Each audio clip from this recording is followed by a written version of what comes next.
Hello and welcome to my channel. This is Kathy's Corner Seed in the Sand, and this is chapter 10 of Building Deeper Connections.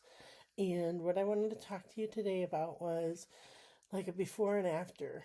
I heard a quote that said, um, it said, there will always be a before and an after, and you have to learn to live in the after, by Rachel Hawkins. And that really stuck with me, that you have to live in the after. I've been dealing with some kind of repressed memories and asking myself questions of, have I been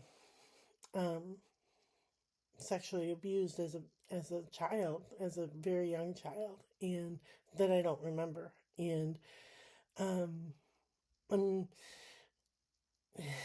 it's hard, it's hard. I watched a documentary last night on Lifetime channel on TV, and it was about the Judds and Naomi Judd and her struggle with with things like that. That type of thing is very hard on children, and it's very hard as adults because you don't really she remembered, but I don't really remember anything. And it's hard to know, like, is that an impact on my life today? And is that an impact on my, psychotic breaks that I've had? Is that an impact on my children's lives? Did I impact that onto my children? And it's hard, because I don't know. I have no idea if I did or not because I don't remember. But I do want to hold on to that quote that says you have to live in the after. There's always going to be a before and an after, but you have to live in the after. You can't do anything about the before, and it can just eat you up inside if you focus on that. So we have to focus on the after. And so, yeah, so I'm working hard on anxieties and trying to make sure that I'm staying healthy and strong. And now I'm trying to, like, put that behind me, like, whether or not something like that happened. I know there was trauma in my early childhood, like before I was 3, but I don't remember any of it. And so what I'm trying to do is just like put it out there to say, okay, there was trauma, it hurt, it was terrible. I don't remember it, but I know that it impacts my life today. And now I'm going to live in the after and say it happened, whatever it was that happened, happened. And now I'm living in the after. And I am moving forward with my life. So, yeah, so I'm thinking of, those deeper connections with loved ones and family and children and my mom and my dad and a lot of pent up resentment towards a lot of people in my family. And so I'm trying really hard to work through that to make sure that I don't hold on to that anymore. I don't want to have this layer of protection on me anymore. And whether that's, through eating and food and keeping myself safe by not being physically attractive, or if that's, it's watching that Judd documentary was just so incredibly connecting to me. I totally connected with what they were saying and how they were feeling. And but you can't stay there. You can't stay in the past. You have to move into the after.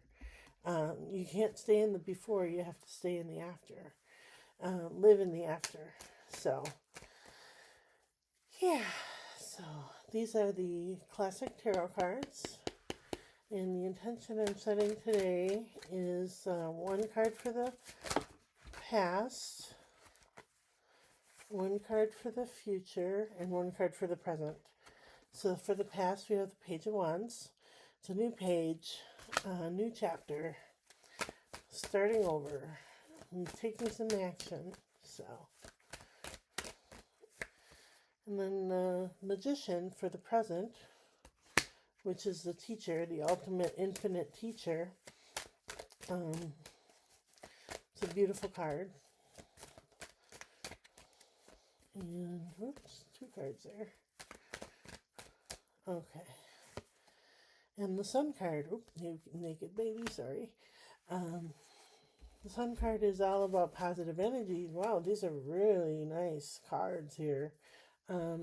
Positive energy, and staying neutral and happy and keeping this umbrella or this rainbow over our head that says everything's going to be okay. No matter what we do, we're going to live in the after and everything's going to be okay. So, all right, these are the Healing Spirit cards by Gordon Smith. And I just love these cards. I know, I say it all the time. Love them.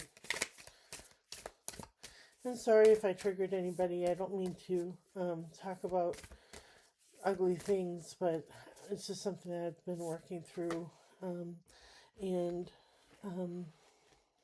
you know, those repressed memories, you don't, feels like you can't move on without addressing them and dealing with them. So, all right. So this says, when it feels right, do it.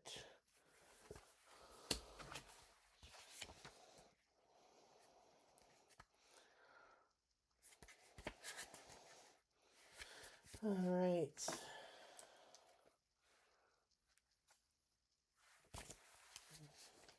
So many people overthink their life, and in doing so miss much of what they could bring them joy and adventure. The wise old spirit sages may have sat and meditated in their lives, but whenever they moved to act, they did so without hesitation, because they felt it more than they thought it. They trusted their inner selves. When your inner self is shouting at you to act, don't sit back. Your instinct is telling you that it is time to take your life to a whole new level now. So believe in what you're doing and remember to enjoy it too. So that's I think we just had that card recently. Enjoying the process, enjoying the road, enjoying, even when it's kind of ugly stuff. Enjoying the path that you're on, because you're going through healing. You're going through the process of healing, which might hurt, and it might be sad, and it might be hard, and it might give you a lot of pain, but it's healing and it's processing and it's going through. Like there isn't a light at the end of the tunnel, and there will be happiness in our lives, and we have to focus on that, the after, not the before, but the after. So, all right. Well, I wish everybody a beautiful day, and we'll chat with you tomorrow.